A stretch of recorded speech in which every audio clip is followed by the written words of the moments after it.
बिस्मिल्लाहिर्रहमानिर्रहीम। अस्सलामु अलैकुम वरहमतुल्लाहि वबरकातुहू। This is Miss Sahar here from Metropolitan School. It's social studies time for class 5. Today we are not going to start any new lesson. Yes, because we have alhamdulillah completed our syllabus for this session beta, and now we are going to start revision of some of the important topics and units from your syllabus. And the unit which we are going to review today is unit number 2, page number 8 to 14, which was all about above, on and below the surface of the earth. In this topic beta, you studied about what is inside the earth, outside the earth and on the earth. इस topic को बेटा हम exercise wise review करेंगे।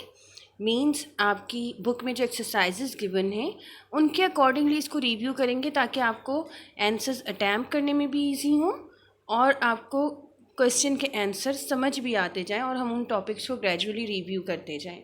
Alright, so let's first start from exercise number B of page number 13. You can open it in your book बेटा। अभी आप video pause करके और अपनी बुक लाके ओपन कर लीजिए। उसमें देखें एक्सरसाइज बी है जिसमें which is all about definitions. आपको कुछ टर्मिनोलॉजीज दी गई हैं, उनको आपको डिफाइन करना है। Alright, in which number 1 is atmosphere. Atmosphere is simply means it is the mixture of gases surrounding the earth. आपको पता है हमारे सराउंडिंग्स में सब जगह क्या मौजूद है बेटा? एयर मौजूद है। उस एयर को वो एयर क्या है? वो मिक्सचर ऑफ गैसेस है, जैसे oxygen, carbon dioxide and many other gases. उन गैसेस के मिक्सचर को हम क्या कहते हैं? सिंपली एटमॉस्फेयर कहते हैं। Then we have lithosphere. Lithosphere is a rigid outer layer of the earth surface. Then we have hydrosphere. Hydro beta simply means water. It means the total amount of water on earth. ज़मीन के ऊपर जो total amount of water है वो उस portion को हम क्या कहते हैं? हाइड्रोस्फीयर कहते हैं. Right. Then we have oceans. It is a major body of saline water.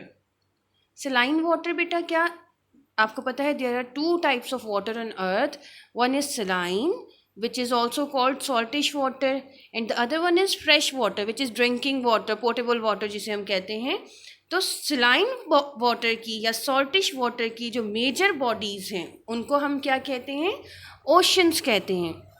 Then we have continents. Continents it's a large continuous land mass.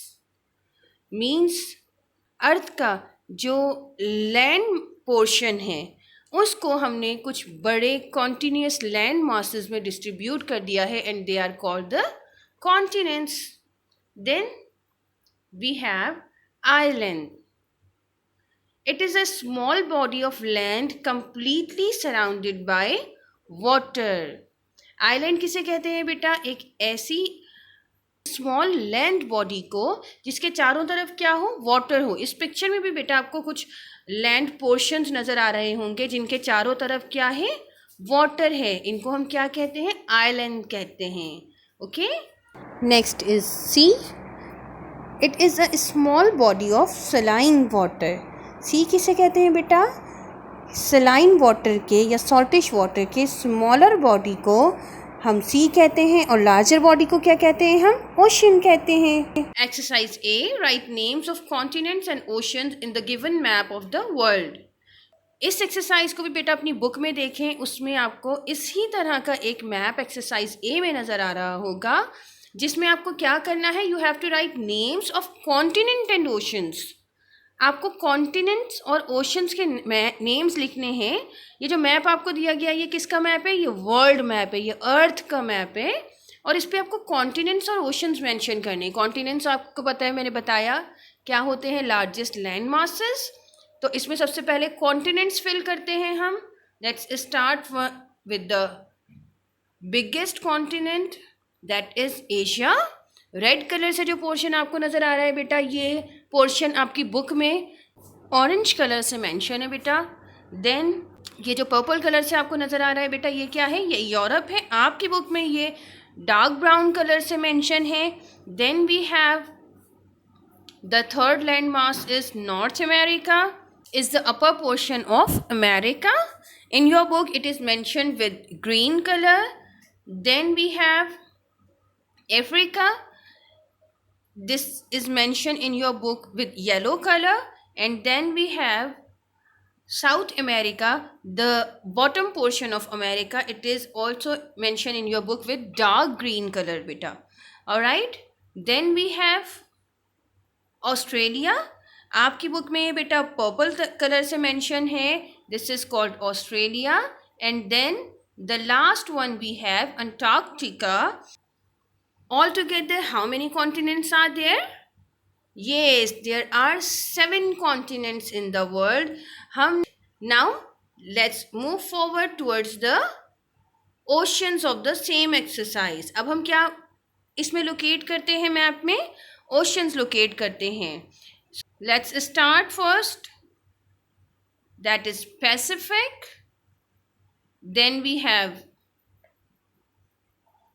Atlantic Ocean, then we have Southern Ocean, then Indian, and then the last one is Arctic Ocean. Altogether there are 5 oceans on the earth, beta. Hope you all have understand these exercises well. अच्छा, one more thing about these exercises is that कि ये दोनों exercises आपकी book में solve हुई हैं, आपकी copy में मौजूद नहीं हैं। मिड ईयर एग्जाम्स में बेटा ये चीज़ ऑब्जर्व की गई कि आप में से कुछ स्टूडेंट्स ने बुक को ओपन ही नहीं किया, जिसकी वजह से ये क्वेश्चंस आप अटैम्प्ट नहीं कर सके थे एग्जाम में। Although it was mentioned in the outline that all work in the book and copy is included, but still after that आप लोगों ने बुक ओपन नहीं की थी। ये रिव्यू लेसन कराने का मकसद यही है, आपको ये रिमाइंडर दे दिया जाए कि जो बुक का वर्क है वो भी इंक्लूड होता है पेपर में। So you have to go through them as well. इसके साथ बेटा फर्दर 2 लॉन्ग क्वेश्चंस हैं जो आपकी कॉपी में मौजूद हैं एक्सरसाइज डी के, वो भी आपको करने हैं। ये चैप्टर आपने इन डिटेल रिव्यू कर लिया है। Hope you have understand it very well. Thank you so much. Allah Hafiz.